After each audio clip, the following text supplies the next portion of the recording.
नमस्कार।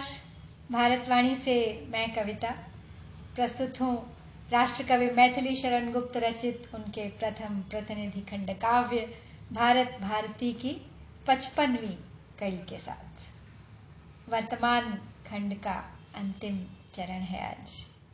पिछली बार हमने देखा था कि कैसे मापदंड बदल रहे थे, परिभाषा बदल रही थी गुणों की, किस प्रकार दुर्गुण हावी हो रहे थे हम पर, किस प्रकार चाकरी में, दासता में, गुलामी में, परतंत्रता में ही सुरक्षा का भाव महसूस करने लगे थे हम। अपनों से घृणा, अलगाव हो रहा था और परायों के तलवे चाटे जा रहे थे।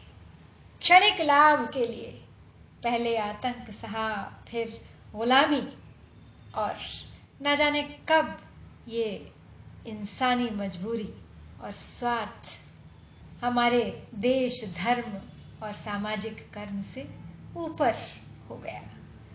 कहीं कहीं देशद्रोह का भी रूप ले लिया इसने, और कहीं कहीं विदेशी सत्ता के प्रति विद्रोह का भी।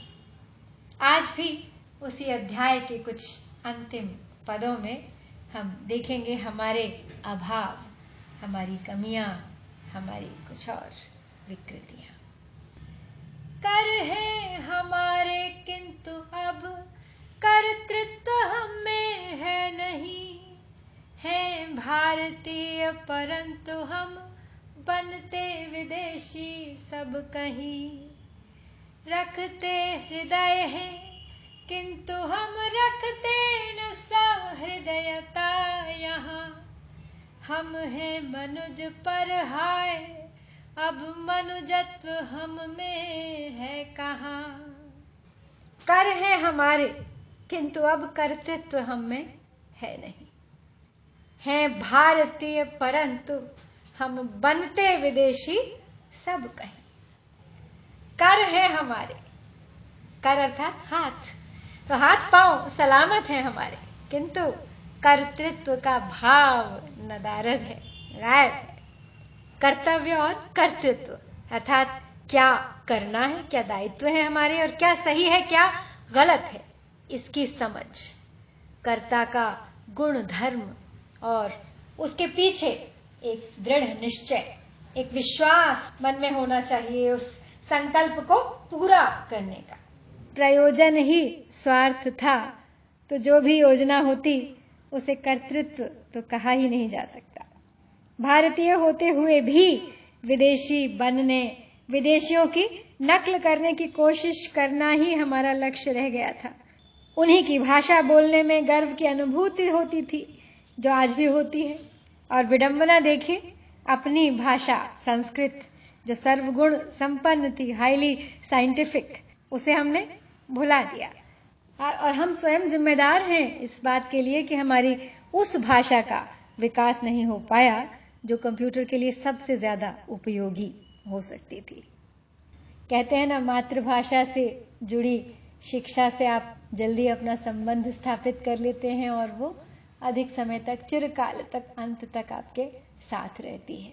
लेकिन हम तो स्वयं अपनी मातृभाषा से अपने तार स्थापित कर रहे थे, तोड़ रहे थे उस अम्बिलिकल कॉर्ड को, अंग्रेजी को स्थान देकर। कुछ हद तक ये हमारी मजबूरी भी थी, लेकिन काफी हद तक देखा जाए तो ये कुछ गिने चुने भारतीयों का स्वार्थ भी। रखते हृदय हैं किंतु हम रखते न सहृदयता वहां। हम हैं मनुज पर हाय, अब मनुजत्व हम में है कहां। जिस प्रकार कर होते हुए भी कर्तव्य नहीं है, उसी प्रकार हृदय होते हुए सहृदयता का सर्वथा अभाव सा होता जा रहा था। मनुष्य तो थे किंतु मनुष्यत्व खो गया था। इंसान थे लेकिन इंसानियत से नाता तोड़ पाशविकता से जुड़ते जा रहे थे। हृदय का संबंध मन की कोमल भावनाओं से होता है, रसज्ञता से, दयालुता से, करुणा से होता है। लेकिन जो हमारे साथ हो रहा था वो इसके ठीक विपरीत था। निर्दय, या सही होगा कहना कि हृदयहीन होता जा रहा था भारतीय। शब्दकोश में मनुजत्व का विलोम तो पशुत्व ही होता है, किंतु परिस्थितियां ऐसी थीं कि पशुता को भी तिरस्कृत कर रहे थे हम। एक बेजुबान पशु तो कहने मात्र के लिए पशु है। शायद हमारे दुर्गुणों की पशुत्व से समानता करना भी गलत है। मन में नहीं है बल हमारे, तेज चेष्टा में नहीं, उद्योग में साहस नहीं, अपमान में न घृणा कहीं, दासत्व में न यहाँ अरुचि है, प्रेम में प्रियता नहीं, हो अंत में आशा कहाँ, कर्तव्य में क्रियता नहीं। मन में नहीं है बल हमारे, तेज चेष्टा में नहीं, उद्योग में साहस नहीं, अपमान में न घृणा कहीं। कहां कहां अभाव नहीं था देखिए।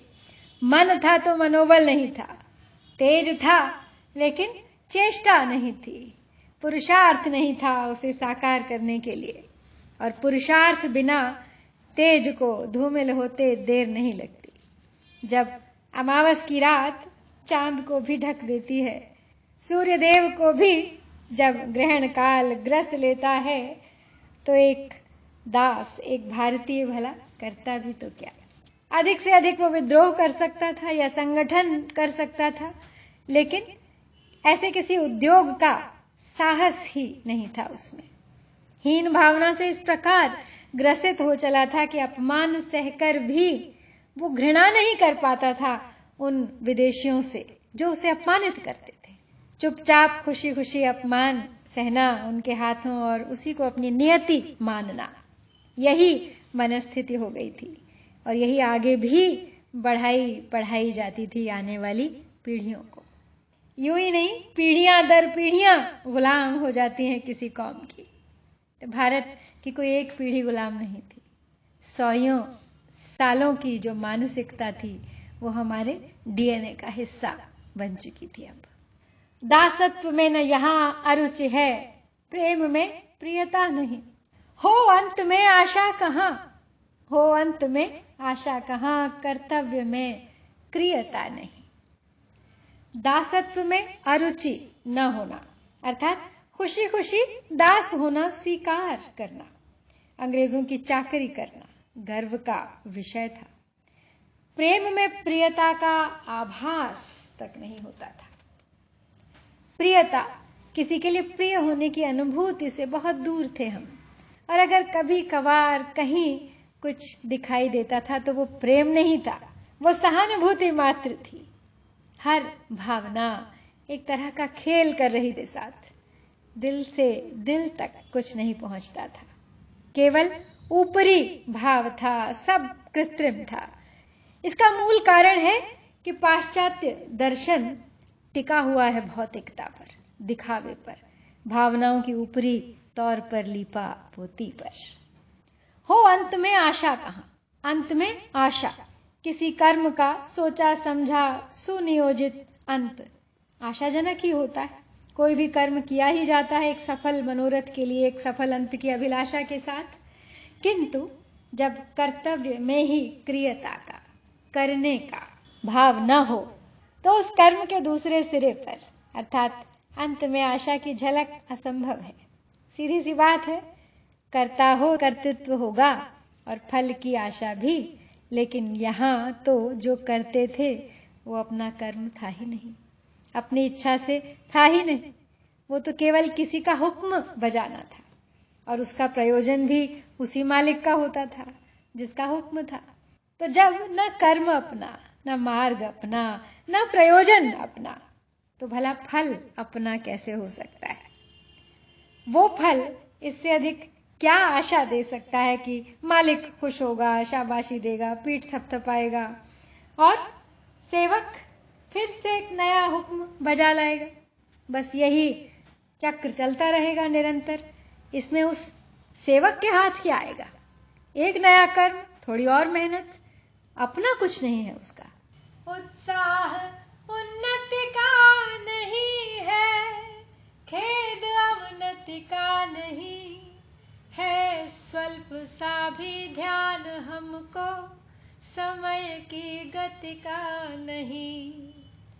हम भीरुता के भक्त हैं, अति विदित विषयासक्त हैं, श्रम से सदैव विरक्त हैं, आलस्य में अनुरक्त हैं। उत्साह उन्नति का नहीं है, खेद अवनति का नहीं, है स्वल्प सा भी ध्यान हमको, समय की गति का नहीं। जब आपका जीवन आपके अपने अधिकार में होता है, तभी आपके पास एक नियत कार्यक्रम होता है। फिर चाहे व्यक्ति नौकरी भी अगर करे तो अपनी इच्छा से चुनता है अपना सेवा कर्म का क्षेत्र, किंतु यदि उसे करनी पड़ती है ऐसी नौकरी जो गुलामी हो, जो जबरन करवाई जाए, कोड़े मार कर, भय दिखाकर करवाई जाए, तो कैसा कार्यक्रम होगा उसके दिमाग में। तो उत्साह की अपेक्षा कैसे हम कर सकते हैं उस कर्म के लिए उस व्यक्ति से। भारतीय की तो ना उन्नति है ना अवनति, तो ना कोई उत्साह है ना खेद किसी बात का।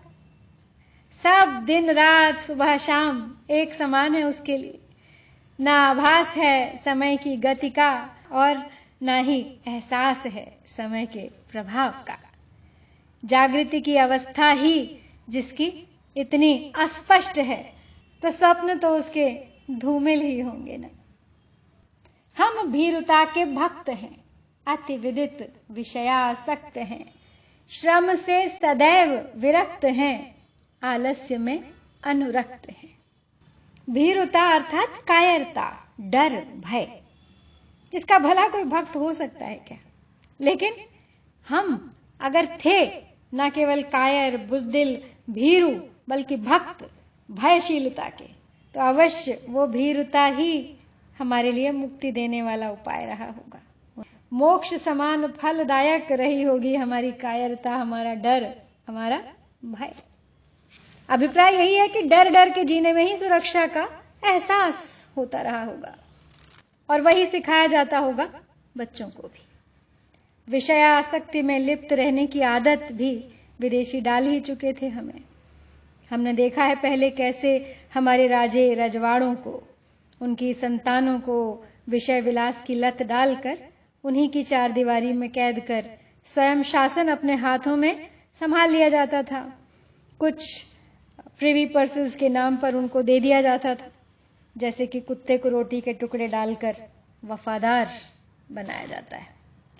लेकिन फिर भी आश्चर्य की बात है कि इसी भीरु भक्ति के चलते उन्हीं बुजदिलों को चुनौती देते हुए हमारे बीच हुए भगत सिंह, चंद्रशेखर आजाद, सुभाष चंद्र बोस जैसे क्रांतिकारी मुट्ठी भर थे भले ही, लेकिन नतमस्तक हैं हम सदैव उनके बलिदान के प्रति, उनके देश प्रेम और निस्वार्थ भाव के प्रति। श्रम से सदैव विरक्त हैं, आलस्य में अनुरक्त हैं। श्रम करना तो दूर दूर तक अब हमारे स्वभाव में नहीं रहा था, अकर्मठता ही जीवन था। आलस्य और आराम के प्रति विशेष अनुरक्ति और प्रेम बढ़ रहा था। नींद से जागते तब तो श्रम की सोचते, देश की सोचते, लेकिन हमें तो एक ऐसी गहरी निद्रा में सुला दिया गया था जिससे न हम जागना चाहते थे, न वो हमें जगा हुआ देखना चाहते थे। हिंदू समाज सभी गुणों से आज कैसा हीन है, वह क्षीण और मलिन है, आलस्य में ही लीन है। परतंत्र पद पद पर विपद में पड़ रहा वह दीन है, जीवन मरण उसका यहाँ अब एक दैवाधीन है। हिंदू समाज सभी गुणों से आज कैसा हीन है, वह क्षीण और मलिन है, आलस्य में ही लीन है। इतनी विकृतियां घर कर रही थी भारतीय समाज में कि उसके उबरने के सभी विकल्प समाप्त से हो रहे थे। इतना गुणहीन हो जाएगा हिंदू समाज, कल्पना भी नहीं की होगी कभी हमारे पूर्वजों ने।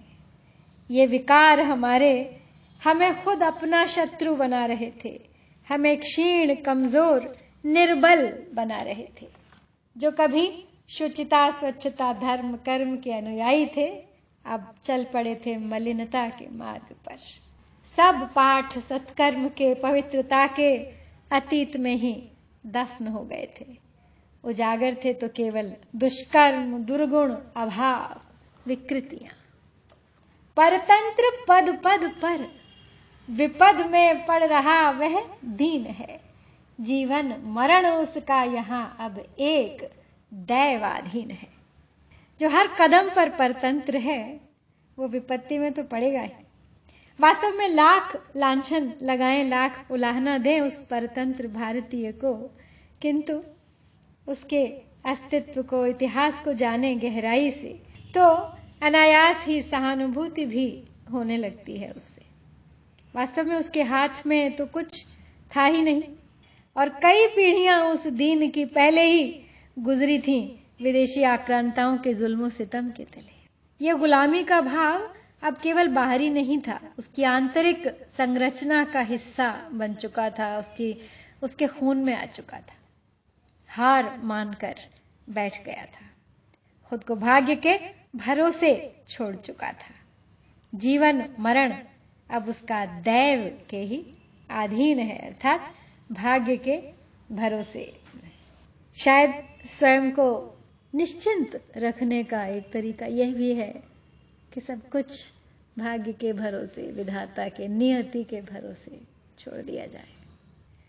हाँ और संतत आज कैसी अंध और अशक्त है, पानी हुआ क्या अब हमारी नाड़ों का रक्त है। संसार में हमने किया बस एक ही यह काम है, निज पूर्वजों का सब तरह हमने डुबोया नाम है। हाँ आर संतति आज कैसी अंध और अशक्त है, पानी हुआ क्या अब हमारी नाड़ियों का रक्त है। दुख होता है सोचकर कि आर्यावर्त की संतानें इतनी कमजोर, इतनी अशक्त कैसे हो सकती हैं। आंखें होते हुए भी अंधे बनकर जीने पर मजबूर क्यों हो रहे थे हम। हमारी धमनियों में जो बह रहा था वो रक्त नहीं था, पानी हो चुका था। खून कब पानी होता है किसी का? जब उसे अपने रक्त संबंधियों के प्रति अपनत्व ना रह जाए, या किसी के दुख सुख का कोई असर ही ना पड़े एक दूसरे पर, अपने ही अपनों के प्रति उदासीन हो जाए। कहते भी हैं कि लहू को लहू पुकारता है, लेकिन जब धमनियों में पानी हो तो कौन किसे पुकारेगा। संसार में हमने किया क्या? बस एक ही यह काम है, निज पूर्वजों का सब तरह हमने डुबोया नाम है। अतीत खंड में हमने जो छवि देखी थी भारत की, उसके बिल्कुल विपरीत परिस्थिति देख रहे हैं हम अब। अपने पूर्वजों का नाम डुबो देने में कोई कसर नहीं रख छोड़ी थी हमने। धर्म, कर्म, शिक्षा, राजनीति, शौर्य, वीरता, सुशासन, हर क्षेत्र में मिसाल प्रस्तुत की थी हमारे पूर्वजों ने। किसी भी कौम का यह उत्तरदायित्व होता है कि अपनी विरासत को और आगे ले जाए, उनके आदर्शों को जीवंत रखे, अपने शौर्य के बल पर अपने देश के स्वाभिमान को बनाए रखे, किसी शत्रु की कुदृष्टि भी न पड़ने दे अपनी सीमाओं पर। और यदि नहीं खरे उतर सके हम उस परीक्षा में, तो धिक्कार है हमारे भारतीय होने पर। यदि उठा नहीं सकते तो कोई हक नहीं उनके नाम को डुबोने का हमें। दुश्शीलता दासी हमारी, बहुत ध्यान से सुनने वाले शब्द हैं यहाँ। दुश्शीलता दासी हमारी, मूर्खता महेशी सदा, है स्वार्थ सिंहासन हमारा, मोह मंत्री सर्वदा। यूं पापपुर में राजपद हा कौन पाना चाहता, चढ़कर गधे पर कौन जन वैकुंठ जाना चाहता।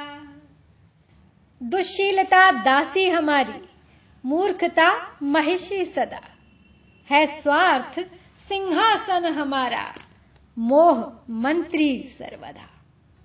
एक ऐसा राजा है भारतीय जो स्वार्थ के सिंहासन पर बैठा है, मोह लोभ रूपी मंत्रियों से घिरा हुआ। दुश्शीलता यानी दुश्चरित्रता, दुस्वभाव, दुष्टता जिसकी दासियां हैं, और दास दासियों पर आश्रित रहने वाला स्वयं भी तो दास हो जाता है उनका, अर्थात उन्हीं दुर्गुणों का जिनसे वो सेवित है, जो उसकी सेवा करते हैं। और सेवा कौन कर रहे हैं? दुश्शीलता, दुश्चरित्रता, स्वार्थ, कायरता। मूर्खता तो पटरानी है उसकी, महिषी है उसकी, और पटरानी तो राजा की सबसे बड़ी सलाहकार होती है, शासन पर उसकी पूरी पूरी लगाम होती है, पकड़ होती है। तो स्वयं सोचिए कैसा राज्य होगा वह, कैसा शासन होगा जिसके कायदे कानून मूर्खता द्वारा संचालित हो, जिसमें होने वाले क्रियाकलाप दुश्शीलता द्वारा होते हो, जिनका मंतव्य केवल स्वार्थ पूर्ति हो, और उस स्वार्थ पूर्ति के लिए योग्यता व नीति निपुणता नहीं, अपितु मोह के मापदंड से चुने गए चाटुकारी में निपुण मंत्री परामर्शदाता हो। एक ऐसी ही अंधेर नगरी बनता जा रहा था भारत, और हर भारतीय था एक चौपट राजा। यूं पापपुर में राजपद हा कौन पाना चाहता, चढ़कर गधे पर कौन जन बैकुंठ जाना चाहता। तो इस प्रकार के राज्य को पापपुर ना कहें तो और क्या कहेंगे। ऐसी पाप नगरी, अंधेर नगरी का भला कौन राजा बनना पसंद करेगा? कौन भला गधे पर बैठकर बैकुंठ जाना चाहेगा? हिंदू धर्म में एक मान्यता है कि मृतात्मा जब बैकुंठ लोक की यात्रा कर रही होती है तो उसके रास्ते में पड़ने वाली वैतरणी नदी को गाय की पूंछ पकड़कर ही पार करना होता है। और वो इसलिए कि सब पिछले लोक पार करके अंत में गोलोक पहुंचना होता है मृतात्मा को, और गाय को तो गोलोक में कोई रोक नहीं सकता। और बस इसी उम्मीद में कि गाय की पूंछ के सहारे सहारे हो ना हो गोलोक में चुपचाप से प्रवेश मिल जाए, तो गाय तो निकल ही जाएगी, पूंछ के साथ हम भी निकल जाएंगे। इसीलिए एक और मान्यता भी है कि भूलोक पर गाय का दान करना चाहिए, इससे बड़ा कोई है, क्योंकि वही गाय उस व्यक्ति को मृत्यु के उपरांत वैतरणी पार कराती है। अब यहां इसका अर्थ कुछ इस तरह से लिया जा सकता है कि जो भारतीय संस्कृति परमार्थ, ज्ञान और दान परंपरा से हटकर, अब यहां इसका अर्थ कुछ इस तरह से लिया जा सकता है कि जो भारतीय संस्कृति परमार्थ, ज्ञान और दान परंपरा से हटकर स्वार्थ लिप्सा, दुश्शीलता और मूर्खता की ओर बढ़ रही थी, एक नर्क की ओर बढ़ रही थी, तो निश्चय ही वो वाहन जिसकी पूंछ पकड़कर वो चल रही थी वो मूर्खता का प्रतीक गधा ही रहा होगा।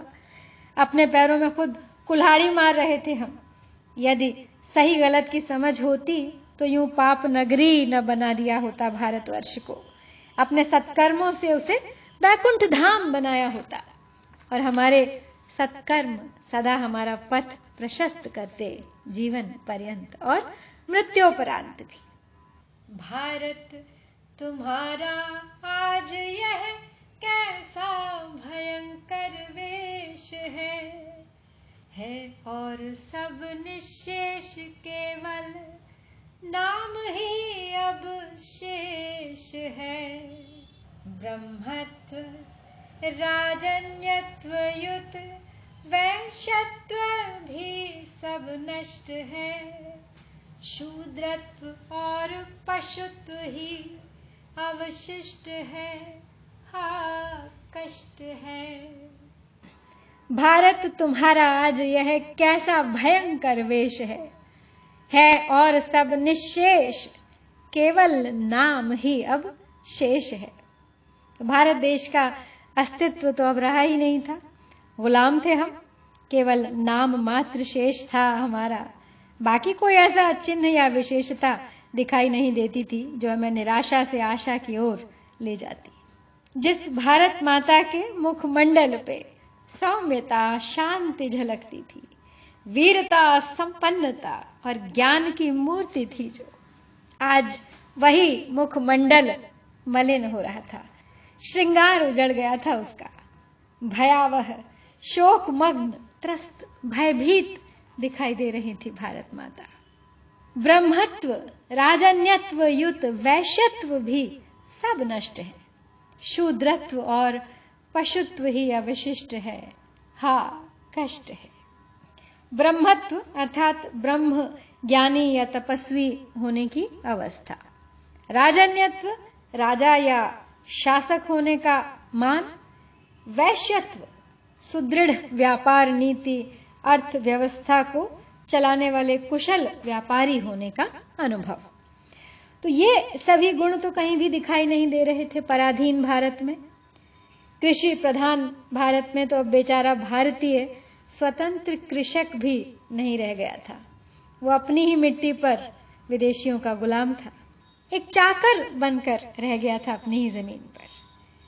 और इन विशिष्ट गुणों के अभाव में अब हमारे भीतर बाकी रहा है तो केवल शूद्रता और पशुता। तो शूद्र यहाँ पे कोई वर्ण विशेष नहीं है, बल्कि एक ऐसे व्यक्ति के लिए विशेषण के रूप में प्रयोग किया गया है जो दास है, जो सेवक है, जो बुरा दुष्चरित्र है कर्मों से, नीच निकृष्ट है। तो गुणों के अभाव में अब केवल शूद्रत्व और पशुत्व ही हमारी पहचान बन रहे हैं। संभवतः ये प्रवृत्तियां हमारे भीतर की दासत्व की कुंठा से उपजी मानसिकता का परिणाम थी। हा दीन बंधो, हा दीन बंधो, हा दीन बंधो, क्या हमारा नाम ही मिट जाएगा? अब फिर कृपा कण भी न क्या भारत तुम्हारा पाएगा? हा राम, हा कृष्ण, हा नाथ, हा रक्षा करो, मनुजत्व दो हमको दयामय, दुख दुर्बलता हरो। हा राम, हा कृष्ण, हा नाथ, हा रक्षा करो, मनुजत्व दो हमको दयामय, दुख दुर्बलता हरो। हा दीन बंधो, क्या हमारा नाम ही मिट जाएगा? हा दीन बंधो, क्या हमारा नाम ही मिट जाएगा? अब फिर कृपा कण भी न क्या भारत तुम्हारा पाएगा। आशंका थी हर भारतीय के मन में कि क्या उनका अंत निकट है? क्या भारतवर्ष का नामो निशान मिट जाएगा? क्या भारतवर्ष अपने अतीत की स्वर्णिम यादों को एक बार फिर जी पाएगा? क्या फिर एक बार दीन बंधु की, प्रभु की कृपा दृष्टि होगी हमारे देश पर, हमारे देशवासियों पर? या यूं ही गुलामी की बेड़ियों में जकड़ी रहेगी भारत माता? अंधकार इतना घना है इस काल रात्रि का कि रोशनी के छन कराने की संभावना नजर नहीं आती। हा राम, हा कृष्ण, हा नाथ, हा रक्षा करो, मनुजत्व दो हमको दयामय, दुख दुर्बलता हरो। परिस्थिति ऐसी है कि केवल प्रार्थना कर सकते हैं हम राम से, कृष्ण से अपनी रक्षा के लिए। जो आशाएं हैं भविष्य से हमारी, उनके लिए हमारे भीतर की पशुता को जाना होगा और मनुजता को, मनुष्यत्व को उभरना होगा। दुख के अंधकार से भरे हृदय को आशा के दीपक से प्रकाशित करना होगा। एक इच्छा शक्ति, एक दृढ़ निश्चय चाहिए इसके लिए, जो हमें हमारी दयनीयता से दूर कर सके। शारीरिक व मानसिक बल दोनों की ही आवश्यकता है हमें। भारत माता की आंखों में बसे उस दृश्य को साकार करने के लिए जो उसने वर्षों देखा है और पुनः उसे देखना चाहती है, उसे पहले से भी बेहतर बनाना चाहती है। ये चुनौती कल भी थी और आज भी है। विचार करना होगा हमें कि अपने अपने ढंग से, अपने अपने परिप्रेक्ष्य में रहकर कैसे हम इसका सामना कर पुनः भारत माता के शीश को ऊंचा कर सकते हैं। चलिए आज यहीं इसी विचार के साथ आपको छोड़ती हूं। शीघ्र लौटूंगी अगली कड़ी में, जब हम प्रवेश करेंगे भविष्यत खंड में और जानेंगे भारत के भविष्य की छवि जिसे गुप्त जी ने अपने मन में संजोया, चित्रित किया और शब्दों में पिरोया, हमारे कर्मों को दिशा देने के लिए। तो प्रतीक्षा कीजिएगा, बने रहिए इस यात्रा में अंत तक मेरे साथ। लेकिन चलने से पहले एक बार आइए दोहरा लेते हैं आज के पढ़े सभी पदों को। कर है हमारे किंतु अब कर्तृत्व हम में है नहीं, है भारतीय परंतु हम बनते विदेशी सब कहीं। रखते हृदय है किंतु हम रखते न सहृदयता यहाँ। हम हैं मनुज पर हाय अब मनुजत्व हम में है कहाँ। मन में नहीं है बल हमारे, तेज चेष्टा में नहीं, उद्योग में साहस नहीं, अपमान में न घृणा कहीं। दासत्व में न यहाँ अरुचि है, प्रेम में प्रियता नहीं, हो अंत में आशा कहाँ, कर्तव्य में क्रियता नहीं। उत्साह उन्नति का नहीं है, खेद अवनति का नहीं, है स्वल्प सा भी ध्यान हमको, समय की गति का नहीं। हम भीरुता के भक्त हैं, अति विदित विषयासक्त हैं, श्रम से सदैव विरक्त हैं, आलस्य में अनुरक्त हैं। हिंदू समाज सभी गुणों से आज कैसा हीन है, वह क्षीण और मलिन है, आलस्य में ही लीन है। परतंत्र पद पद पर विपद में पड़ रहा वह दीन है, जीवन मरण उसका यहाँ अब एक दैवाधीन है। हाँ आर्य संतति आज कैसी अंध और अशक्त है, पानी हुआ क्या अब हमारी नाड़ों का रक्त है। संसार में हमने किया बस एक ही यह काम है, निज पूर्वजों का सब तरह हमने डुबोया नाम है। दुश्शीलता दासी हमारी, बहुत ध्यान से सुनने वाले शब्द हैं यहाँ। दुश्शीलता दासी हमारी, मूर्खता महेशी सदा, है स्वार्थ सिंहासन हमारा, मोह मंत्री सर्वदा। यूं पापपुर में राजपद हाँ कौन पाना चाहता, चढ़कर गधे पर कौन जन वैकुंठ जाना चाहता। भारत तुम्हारा आज यह कैसा भयंकर वेश है और सब निशेष केवल नाम ही अब शेष है। ब्रह्मत्व राजन्यत्व युत वैश्यत्व भी सब नष्ट है, शूद्रत्व और पशुत्व ही अवशिष्ट है, हाँ कष्ट है।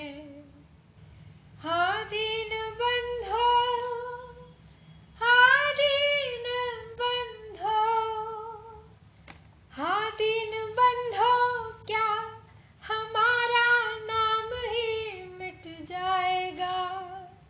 अब फिर कृपा कण भी न क्या भारत तुम्हारा पाएगा। हा राम, हा कृष्ण, हा नाथ, हा रक्षा करो, मनुजत्व दो हमको दयामय, दुख दुर्बलता हरो।